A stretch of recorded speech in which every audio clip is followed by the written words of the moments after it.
Bum bum bum bum bum bum bum bum bum bum bum bum bum bum bum bum bum bum. Hey everybody, come on into here.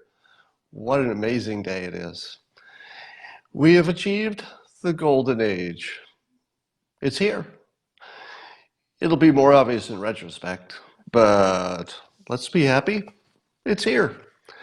And to celebrate the golden age, I like to do a little thing called the simultaneous sip. It doesn't take much. No, it doesn't. All you need is a cup or a mug or a glass of snifter, stein, chalice, tankard, thermos, flask, canteen, grill, goblet, vessel of any kind. Fill it with your favorite liquid. I like coffee. And join me now for the unparalleled pleasure, the dopamine hit of the day, the thing that makes everything better. Simultaneous sip. Go.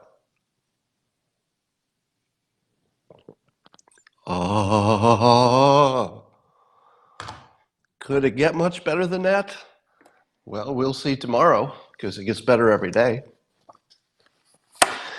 So I'm a couple minutes late for the Periscope because somebody sent me a tweet about the Turkish military has ordered a bunch of drones with machine guns. That's right. So the drones are not the big jet type drones, but rather the propeller types. So the drone looked to be about maybe this big and had a machine gun that can hit a 6-inch target from 650 feet away. Now, it was only a matter of time before drones got machine guns. Apparently, these drones can also work in combination so that one operator can operate 3 drones and target the same target. Imagine if there were hundreds of them. If you sent hundreds of drones into a battle situation, I don't know that they would lose. So the world is definitely going to be a different place when these drones become more widespread. But one thing that I can imagine happening is this. Stay with me a little bit and see if you can connect the dots here. I think you're going to see mercenary armies that are just drone operators and possibly paid by some kind of cryptocurrency, Bitcoin or something, so it's untraceable. I think you're going to see just lots of people who have their own drone and decide to take on, the cartels in Mexico or anything else, terrorists. But drones with machine guns, you're going to see a lot of them, and there's almost 100% chance that you will see drones with machine guns doing a terrorist attack in this country. Pretty much 100% chance. Now, I hope there aren't many of them, and I hope we can figure out how to minimize it, but it's going to happen. As I've long said, I think in the United States, outdoor mass activities where lots of people go to a stadium, I think that that's probably has a short timer on it. Probably it won't be forever that you can go to a place with lots of people because of terrorist attacks. So that part's not the golden age, but so far it hasn't happened, so looking good.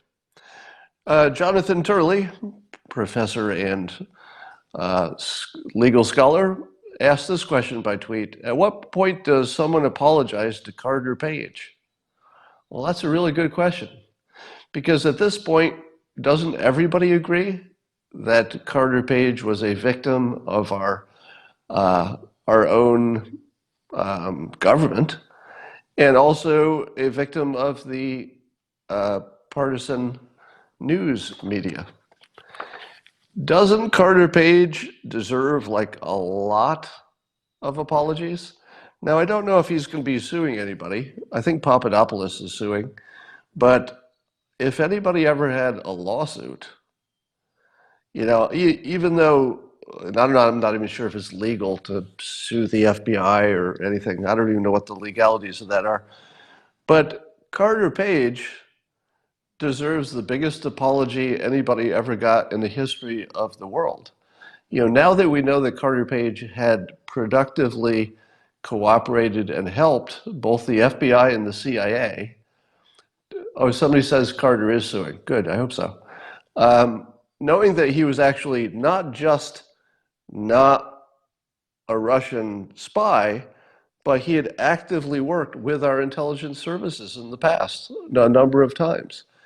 When you throw somebody under a bus who has worked for your team with little or no compensation for it, just for the good of the United States, and you throw that guy under the bus, I think you need to go to jail, right? I would say that at the end of this, whoever was running Carter Page probably is a candidate for jail, assuming that they knew exactly what they were doing, which is hard to prove. So here's a strategy for the Democrats.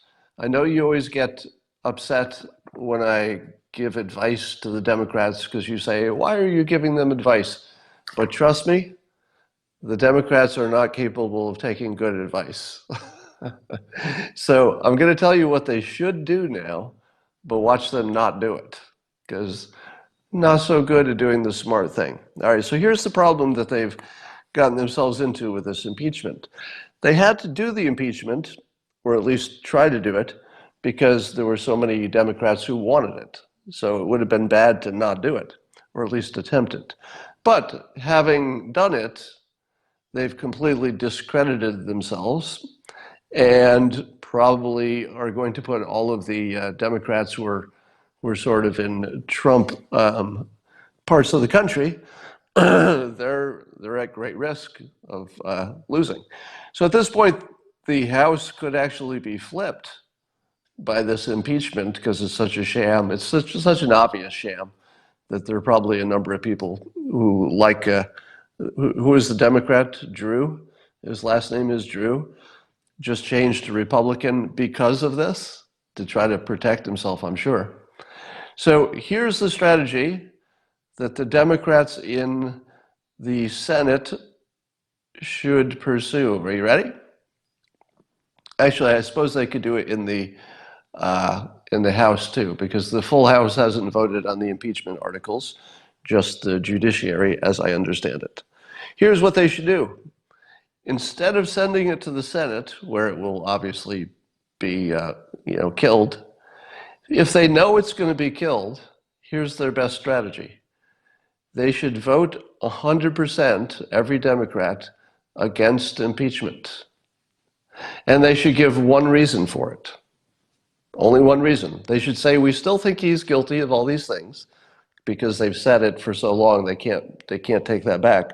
But there is one thing they can say that 100% of the world will agree with. Are you ready? They would agree that impeachment has to be bipartisan. And they haven't achieved their own standard for impeachment. Because remember, Pelosi and other Democrats, even Nadler has said it in the past, they're on record, and I believe that they would say it today as well, that impeachment has to be bipartisan. So it's one thing that the Democrats went through all the process because they could say, well, our base wanted it, which they did, and it exposed all of what they would consider the bad behavior of the Trump team, which it did, at least their version of it, not so much in reality. But in terms of impressions, it dug up a lot of bad feelings about the president.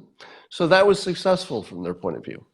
If they take it all the way to a vote, they will have damaged the Constitution, set a dangerous precedent, and probably lost the House. Because it's going to be probably just a slaughter in the 2020 election if they go ahead and vote on party lines. But if they were to reverse course and say, let's all of us vote against it on the first vote, they would protect all of the Democrats who are in those districts where their seats are not so safe because it's sort of Trump country. Would the Democrats be able to retain some credibility by voting against their own impeachment because it didn't meet their own standard? I think they could get away with that. because it wouldn't meet their own standard. They've said as clearly as anybody has said, and every scholar agrees, that if it's not bipartisan, it's not a good idea. That's the Democrat standard as well. So they have a complete trapdoor escape. They painted themselves into a corner, but it's a corner that's got a little trapdoor. And the trapdoor is to vote opposite of what they want. And they're free. Because they can still claim all the badness of the president. Say, look, we demonstrated our case. But the standard in the Constitution, the standard we would like to support going forward, is it's got to be bipartisan. We know we can't achieve that, so we will vote 100% against it based on one criteria, that it's not bipartisan. They could do that. Will they? Let's call that the I am Spartacus approach. I am Spartacus, everybody said they were Spartacus because Spartacus was going to be executed. So everybody said, no, I'm Spartacus. No, I'm Spartacus. Well, this would be an I am Spartacus play. Every Democrat just vote against impeachment, and then no individual Democrat has to worry about the vote in 2020. That won't happen because it's too smart, so don't expect them to do that. All right. Chess master Garry Kasparov tweeted the following. Now, if you don't know who Garry Kasparov is, he's a critic of President Trump. He's also a critic of Putin. And he thinks that President Trump is pro-Putin. So since he hates Putin, he hates Trump as well. I'm oversimplifying, but that's the basic lay of the land here. And here's his tweet. He says, an indication how Americans still cannot comprehend Trump and Trumpism. All right. So this guy who's not an American, he's a Russian, is saying there's an indication of how Americans don't comprehend Trump and Trumpism. So right away, he's on shaky ground because he's not an American, but he believes that from his perspective as a Russian, he has a good insight into the mind of Americans. Okay, so even before I read the rest of the tweet, there's something wrong here. I mean, there's something deeply wrong in the very first sentence. All right, but it goes on. So he asks this question. He says, why do you think he will leave in 2024? Meaning Trump. Why do you think he'll leave office if he gets reelected and then 2024, his 2 terms are over? Why do you think he will leave? Do you think it's because everyone before him did? Garry Kasparov asks. Is it because the GOP would finally stand up to him?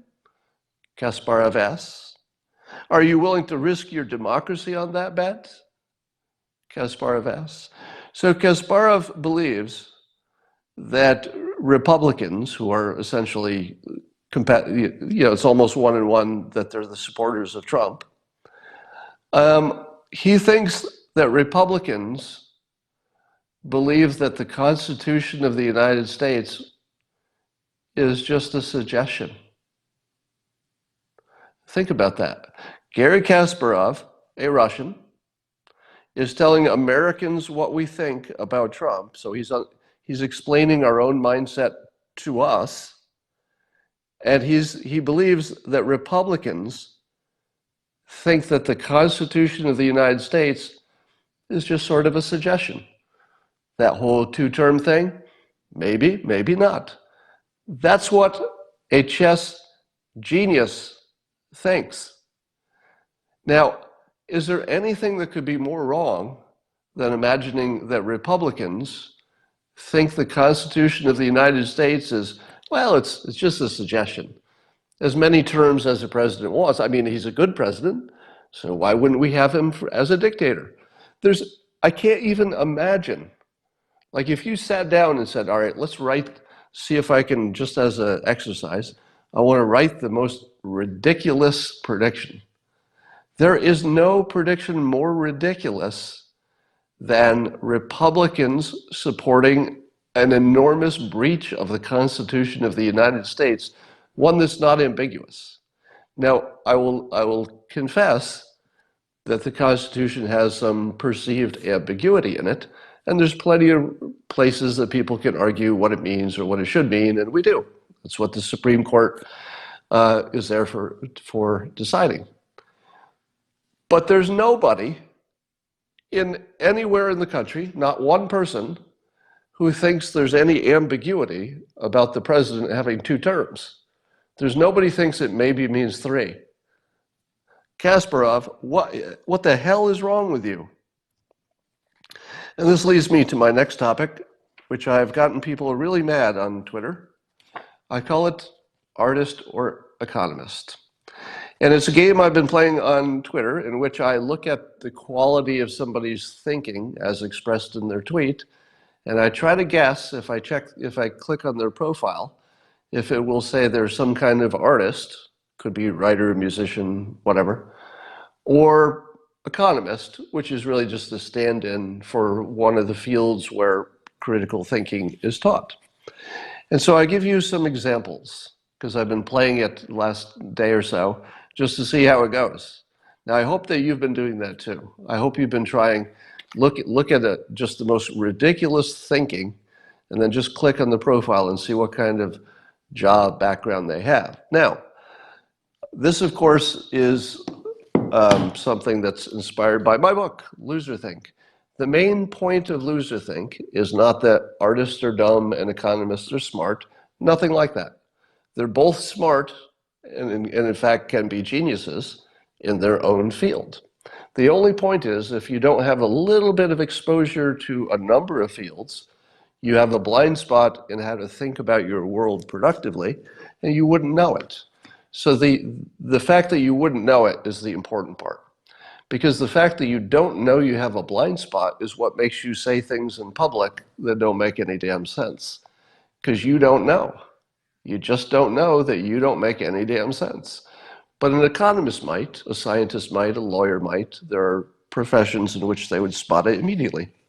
Let me give you some examples. Here's a tweet from Bree Newsom Bass. A blue check person, didn't know anything about her. And she says the following: I'm going to keep saying this to you all. Trump is being impeached. However, when the Senate refuses to remove him, he will effectively be a dictator. We then have an entire year of Trump dictatorship and a slim chance of having a free and fair election. All right. So now that comment is so irrational that I said to myself, artist. I click on the profile. What's the first word in the profile? Artist. Now again, I'm not saying that Bree Newsom Bass is dumb. Far from it. My understanding is she's a very successful artist. So art is one of the many ways in which you could have genius. She may actually be a genius within her field. My only point is that if you don't have exposure to other fields, you don't know what you don't know. Let me give you another one. Here is somebody who tweeted at me based on this idea, laughing my ass off at the idea that economics departments teach critical thinking. So there was somebody who tweeted at me laughing that learning economics would teach you critical thinking. Now, I'm not saying that economics is critical thinking. I'm saying that you pick up a number of thinking, let's say, styles and techniques when you study economics. For example, you would learn what a sunk cost is and how to analyze it. You would learn how to compare things rationally as opposed to looking at one thing and saying it's good or bad. You'd say, well, compared to what? That's an economics style of thinking. You would also know that money received in the future would have to be discounted back to the present to know how much it's actually worth today. Very basic stuff. Those are just some simple things. Supply and demand, very basic stuff. So who would tweet at me in public and suggest that understanding economics doesn't teach you any critical thinking? What kind of person would tweet such a thing? Would they be an artist or maybe an economist? Is it an economist who knows exactly what economics is and is criticizing it? Or is it an artist who doesn't know anything about economics? I click on it. A student and contributing editor. Anthropology student and contributing editor. Contributing editor means writer, artist. Okay? Here's one. I'm not going to tell you who tweeted it. Just see the rationality of the tweet. Every elected Republican knows. Okay, so first of all, the first part of the sentence, every elected Republican knows. You know that whatever follows that is going to be bullshit, right? So every elected Republican knows that this president is guilty of countless impeachable offenses. Countless.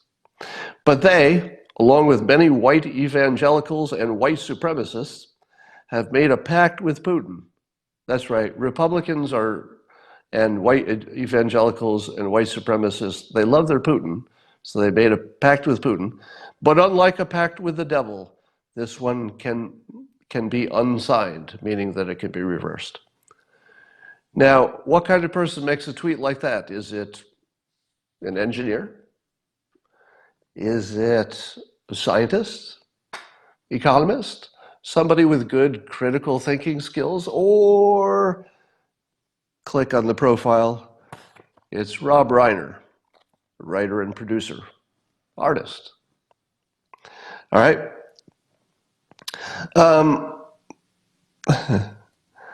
So after I explained to my critic on Twitter with this tweet, I said, economics teaches, the person who said that it doesn't teach you critical thinking, I said, economics teaches how to compare things, the value of money over time, sunk costs, and that sort of thing.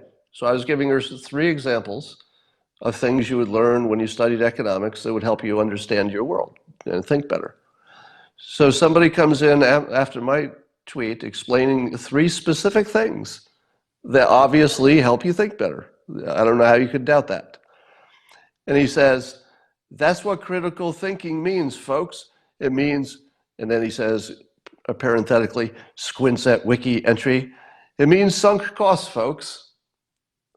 So this is somebody mocking me for suggesting that studying economics teaches you how to think better.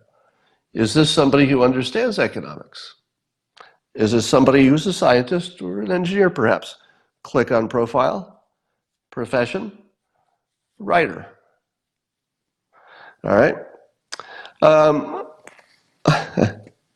I got a message from Joel Stein, who wrote a book recently called In Defense of the Elite or something. Anyway, I'm a chapter in that book, and he tweeted at me, he said, hey, I'm confused because you told me when I interviewed you that economics is bullshit, but now you're all over Twitter saying economics teaches you how to think better. Explain that. Joel Stein is a writer. And so I did explain to him, and I explained it this way. If you're talking about economic projections over 80 years, that's complete bullshit. And lots of the economic theories and models have not stood up over time. That's all true. And it's also true that you can study economics and then you don't really go forward and do a lot of economics. But it does teach you how to think critically. So forget about the prediction models that are ridiculous. It does teach you how to think. Likewise, well, I'm not going to make that analogy yet. Joel Stein, a writer, he was confused about why economics could help you think better. It's a blind spot.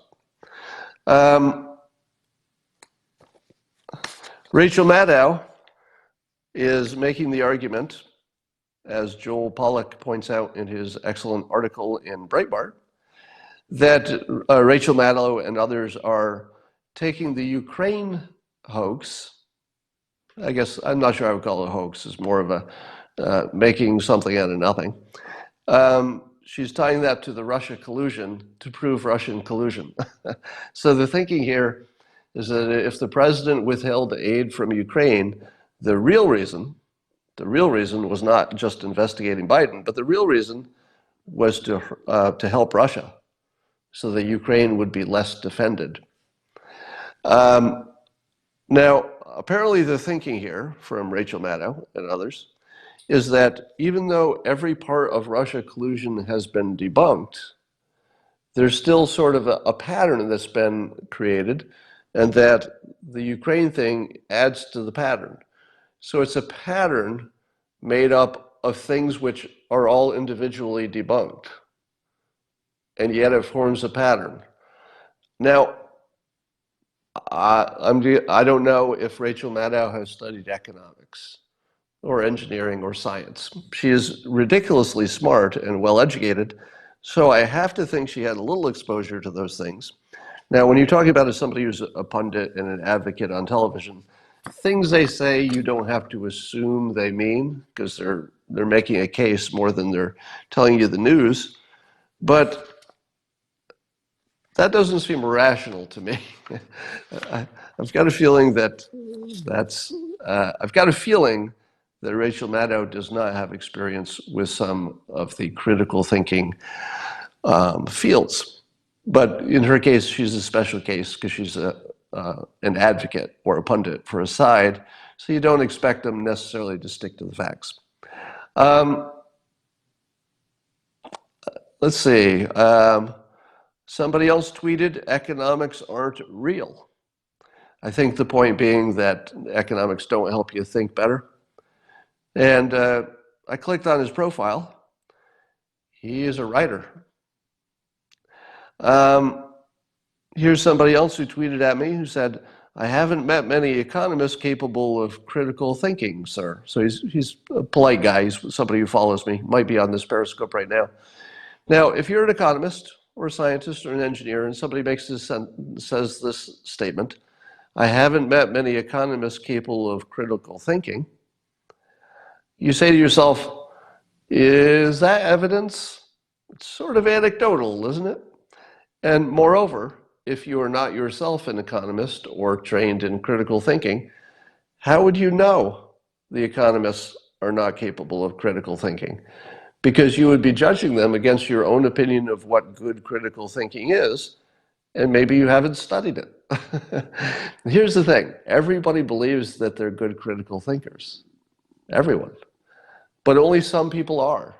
And it's only the people who've studied it, for the most part. I suppose you could be some kind of natural genius or something. But critical thinking, you have to learn. It's not something that you're just born with. So this person who said, I haven't met many economists capable of critical thinking, and he ended it, comma, sir. So I'm going to be polite to him because he was polite to me on Twitter, but I clicked on his profile, and he's a writer. All right. Here's another one. Never mind. I got enough of those. So has anybody else played that game yet? Has anybody played the artist or economist game yet? Somebody says do Krugman. So Krugman is a special case. All right, Krugman's a special case because he's an advocate. So again, like Rachel Maddow, like Sean Hannity, like Krugman, there are certain public figures that you just have to say, well, even if they thought they were wrong, they might still make the best case they can for their side. So they're a little different than just people on Twitter who are a little more authentic, I would say. So Krugman, the thing that Krugman was wrong about was an economic forecast. What did I just tell you? Economics is not so good for economic forecasting. That's the part that Krugman gets wrong, because nobody can do it. It's not even a thing. But if I said to you, can Paul Krugman, if he wants to, all right, and if he wants to is the important part, could he look at an argument or a situation with good critical thinking? And the answer is yes. Yes. In his private moments, if there's no political element, nobody's watching, and he's just looking at some information, probably better than most people, because his economics training would indeed give him that skill. All right. I tweeted that there are no undecided senators on the Shampeachment question. There are only shitty actors with lemon faces who want you to believe they are, quote, solemnly agonizing over the decision. I've said this before. Politics is all BS, and you expect that. And people are exaggerating, and they're lying, and there's hyperbole, and you just expect it from basically every politician. But what you don't see as often is people who are literally trying to act. Usually, when a politician says a lie, they're just their usual self. So if President Trump says, it doesn't matter who it is, whatever politician, when they lie normally, they lie with their normal personality, their normal attitude, their normal presentation. But what's different with this impeachment, Shampeachment stuff is that the Democrats literally need to practice lying with the right face to pretend that they think it's serious. None of them think it's serious. It's just to get rid of Trump. It's a convenience. It's a technique. It's something they thought would work. But there's certainly nobody who believes their own solemn face, which I call lemon face, named after Don Lemon, who makes a certain kind of face when he talks about the president or his supporters.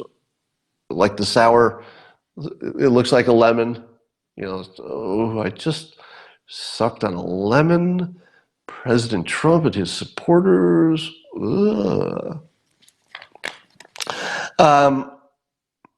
So that's the main thing. Every time you see a story about an alleged Democrat who has not yet made up their mind, they are lying.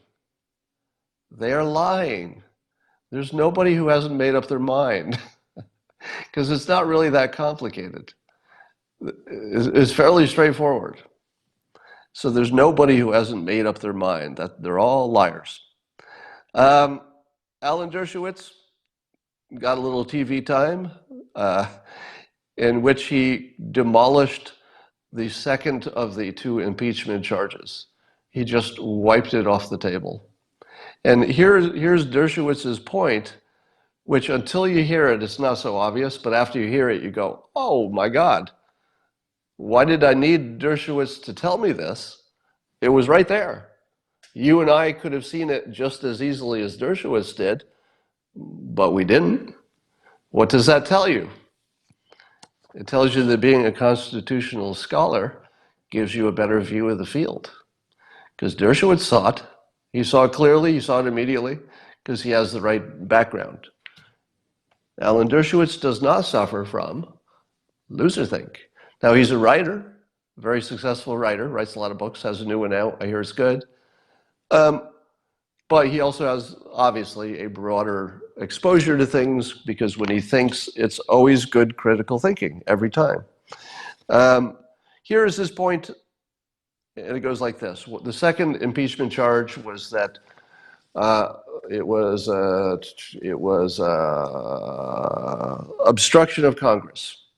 And the idea is that the president was not submitting his people and I think his documents as requested to the Democrats.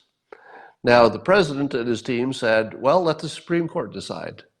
And the Democrats said, heck with that. We're just going to make it an impeachment point and go with it. Now, Dershowitz's point, which is obviously true after you hear it, is this. The Supreme Court, on a totally different matter, just decided that they would hear the question of whether President Trump's tax returns could be made available to the Democrats and their investigation. The fact that the Supreme Court has recognized, in a very direct way, that this dispute between the impeachers and the president can be decided by the Supreme Court. We know that because the Supreme Court just said, oh, we'll decide. So you don't have to wonder anymore, is it the Supreme Court's job? Because the Supreme Court just told you it's their job. And when the Supreme Court says, yes, this is our job, that's the end of the conversation. It's their job because they get to say what their job is. Their job is to say what their job is, in a sense. That's not exactly true. So Dershowitz is completely right. The precedent is as clear as day. The Supreme Court has just ruled that the second impeachment item is bullshit. Now, they didn't rule on the impeachment item. They ruled on something that's so close to it because it's literally the same question. Can the president refuse to give something to the same group of Democrats for the same reason? It's done. That one's off the table.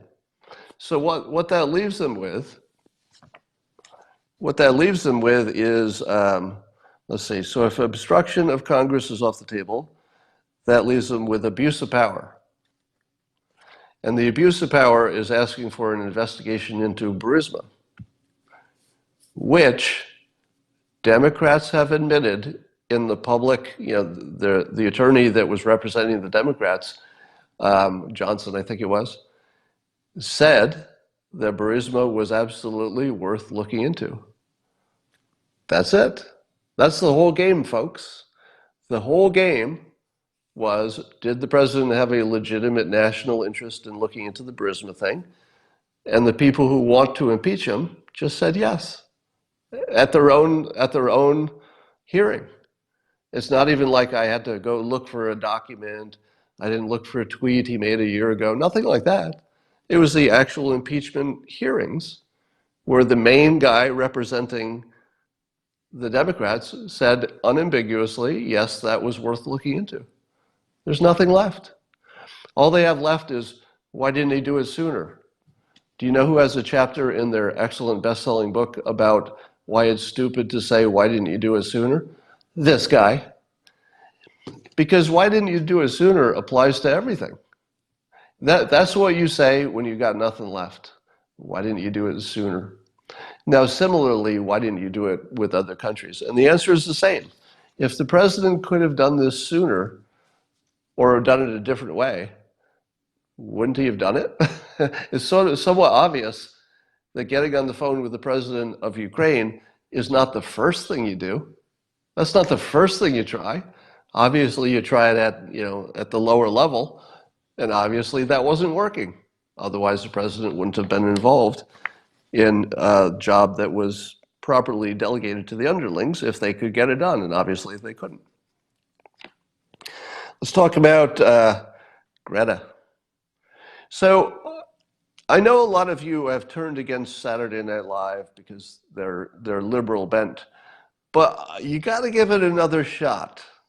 I would suggest that you take a second look at Saturday Night Live, because you're not really seeing the absolute left-leaning humor that you used to see. They have definitely staked out a middle position where they're mocking both sides. And I think they're doing a really good job. It's like, I would say this is one of their strongest seasons, at least on the political stuff. I don't watch the rest. But on the political stuff, really good. Here's an example. SNL just made fun of Greta Thunberg or whatever it is. And you just saw in the news, everybody was saying, how can the president, mock Greta? What kind of a monster is President Trump for a mean tweet about Greta? She's only 16. How can you do this? And then Saturday Night Live has Kate McKinnon playing Greta. Now, it wasn't like some kind of a dark insult to her. It was a playful version of it, but it was still making fun of a kid, any way you look at it. So I think SNL kind of took the president's side without taking sides. What I mean by that is they've obviously, because they did it, agreed that Greta is fair game, as long as you're being gentle about it. I think we would all agree that being 16 does tell you that your attacks should be a little moderated. All right, I think that's fair. But she did get in the octagon by herself, and she has performed like any adult, and she can obviously take it. I mean, the only reason that she is as famous as she is that she does seem to have a lot of the qualities that an average adult would have, meaning toughness, motivation, all that stuff. So I think it's perfectly fair for Saturday Night Live to have a little fun with her, same as it is with the president. Let's talk about North Korea. North Korea just sent a signal to the United States that is the best thing I've seen yet. I'm going to read the sentence, and I want you to see if you can find the hidden signal, okay? North Korea is frustrated by what it perceives, and so this is a paraphrase, but I think it's accurately paraphrasing North Korea's opinion. It perceives a lack of flexibility and creativity from US negotiators. Read between the lines. What does it mean when North Korea is signaling that there's a lack of flexibility and creativity? Creativity is the key word here, from US negotiators. What do you think that is telling us? Asking for a better deal, well, that's obvious, yes. There's a way to get there. They're willing to negotiate, and they think that the only thing missing is creativity. When people say that, they want a deal, and you don't say a lack of creativity unless you're still in the constructive part of your thinking, all right? If you've given up, you say different stuff. You don't give the people that you're negotiating with a clear signal of what it would take. And he's saying, how about some creativity? Now, I'm going to make a statement that if history repeats, my critics will take out of context, and they'll out of context, this will sound crazy. In context, not so much. And here's the claim. If you give me a week with the North Korean negotiators, I'll get you a deal. So that's the part my trolls will take out of context. And they'll say, oh, cartoonist thinks he can make a deal. Why does he think he can make a deal? Why does he think that? Here's why. North Korea has told us that creativity is what's missing. I believe that is exactly what's missing. We are approaching them the way we normally approach them because all the people doing the work are probably standard people doing standard stuff. Standard people are not capable of creativity. Creativity is something that's rare. President Trump is capable of creativity. And you saw that when the president said, I'll just go meet with Kim Jong-un. I'll stop by and we'll walk over the DMZ and shake hands. What would you call that if not creativity? That's creativity. Trump did what other people couldn't imagine. He simply imagined it and then he executed. That's creativity. The reason that the negotiations are failing is because the only two creative people aren't talking directly.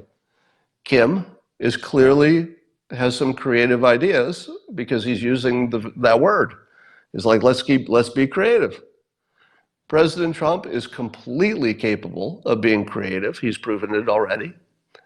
But he's not directly talking to Kim. So you've got all the people in between who don't know how to be creative trying to solve a creative problem. You can't send uncreative people to solve a creative problem. And Kim has just called it out. He just said, basically he's saying that you got the wrong guys on it. Wouldn't you say? When he says they lack flexibility and creativity, he's talking about the negotiators specifically. He's really saying that if you had better negotiators, we would already have a deal. Do you know what? I 100% agree with Kim Jong-un. I don't want to. It's not, I didn't wake up this morning and say, I think I'll take sides with North Korea over the United States of America. I don't want to. But on this point, I'm close to positive that he's right, that the thing that's missing is creativity. Let me give you an example. This is something I said before, but I believe that creativity involves reframing our relationship with North Korea the following way. If we're trying to simply disarm them, like Libya, while at the same time we're in a state of war and we have our army on their border, should we expect them to negotiate? No, I would not expect North Korea to offer a deal under the current situation. I wouldn't. So why would he? I don't even think he should make the deal. If I were Kim Jong-un, I would say, I'm not making this deal. You've offered me nothing creative. So I would suggest the following, that we end our formal state of war that's been in place for decades, I guess, and just end it. That is very creative in terms of a first move. But I suppose the negotiators would say, no, you can't give him something until he gives us something. That's the way to failure. You have to reinterpret the entire situation away from what it is into a new frame. You can solve it in a new frame. You can't solve it in the old frame, and that's where everybody's stuck. Here's the new frame. You ready? North Korea is a natural ally of the United States. That's it. North Korea is a natural ally of the United States. Now, of course, we would like them to be better on human rights and all that other stuff. But we're also allies with Turkey. We're also allies with Saudi Arabia. They do some shit we don't like, but they're also natural allies. North Korea, their biggest risk is China, obviously. You don't think China is the biggest risk to North Korea? What is the biggest risk to the United States? Well, China. China is a natural adversary to North Korea, and they seem to be a natural adversary to the United States. If our negotiators are trying to simply find a stable peace with North Korea, they're idiots. That's too strong. They're probably very smart people, but they're not creative. A creative deal, and I swear to God, I can almost see it in the word creativity. I think Kim Jong-un is saying, offer us a deal to be your ally, and we'll point our nukes in the other direction. Now, I don't know how you could be sure that North Korea would actually target China, but I've made this point before. We're also not sure that Israel doesn't have their nukes targeting the United States, except that they would have no reason. So simply having no reason is the best assurance you could have. North Korea right now has a very good reason to point their nukes at the United States. They have a good reason. Let's take it away. If we keep them with their good reason to have nukes, why would we ask them to get rid of them? That's not even a smart negotiating. You have to take away the reason. That's what President Trump had the creativity to do by saying, let's talk. Let's just take away the reason. I'm your friend. We could talk. We could work this out. We can make North Korea rich and prosperous with investment. That is creative.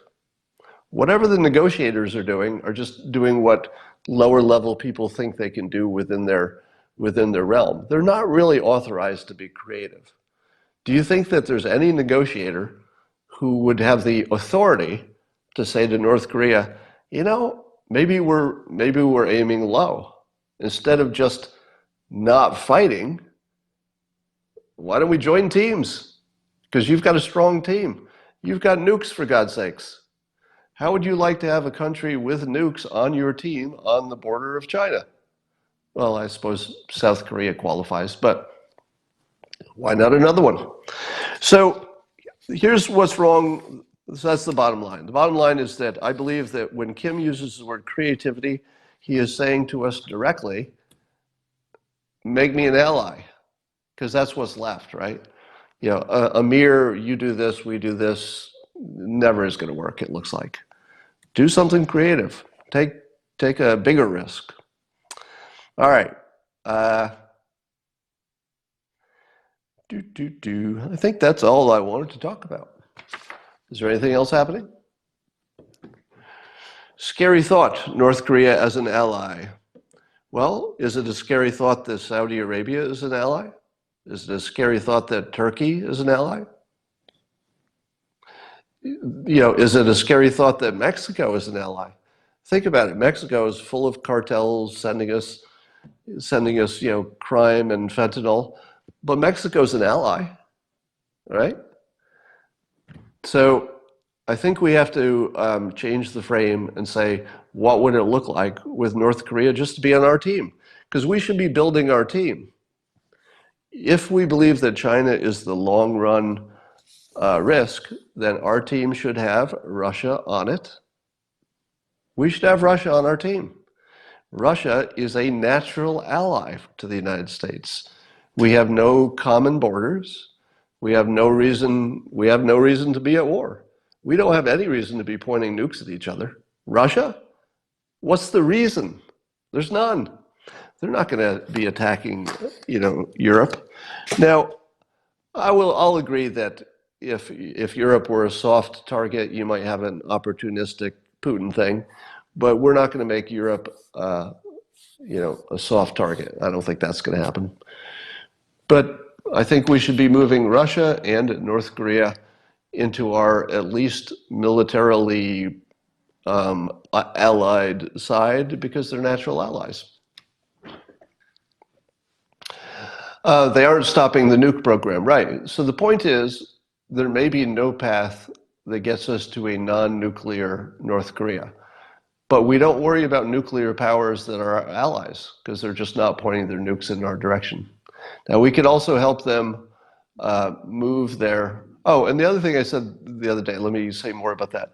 I was jokingly, but not jokingly, just to sort of shake the box, saying that it would be fun for the United States to surrender to North Korea. Because if we surrender, then Kim has a victory. And he can go tell his people, all right, our nukes worked. We did everything we want to do. Let's make friends with them now because we've defeated them militarily. Could you make a statement that Kim could interpret that way, but wouldn't be exactly that? I think you could. I think you could word a peace declaration that would say, for example, it would say, we're recognizing that North Korea is so strong that it would be unwise for us to get into a military conflict with them. And thus, we would like to surrender. Well, no, don't use the word surrender. And thus, we would like to offer a complete cessation of military whatever. If we said something worded sort of that way, could Kim say, yay, they surrendered, even though we don't use the word surrender? Probably. Because that's one of the ways to slice this thing. You want to give both sides a different story that's based on the same set of facts. It's hard to do, but that would be the example. So you declare peace, you say it's because North Korea is nuclear and very strong. You say it, because it's true, right? That's a true fact that we don't want to get in a fight with them. You could also say we would prefer to be allies. And Kim can say, look, I made them, we built up our nuclear power, we stared them down, they backed down, and they had to declare peace because they were afraid of us. Would that be wrong? Not really. That would be close enough to true. So I think that would be one way to go. Anyway, when the negotiators are accused of being not creative enough, that is your signal that Kim wants a deal. He just wants a little more creativity. So let's see if we can give that to him. All right. And I'll talk to you. Oh, there's a question on here. When will the Periscopes with Christina start? We're planning to record one today, which probably will be recorded. But we've planned to record it a few other times and run into technical and other difficulties. So we'll see if we can make it work today. And I will talk to you tomorrow.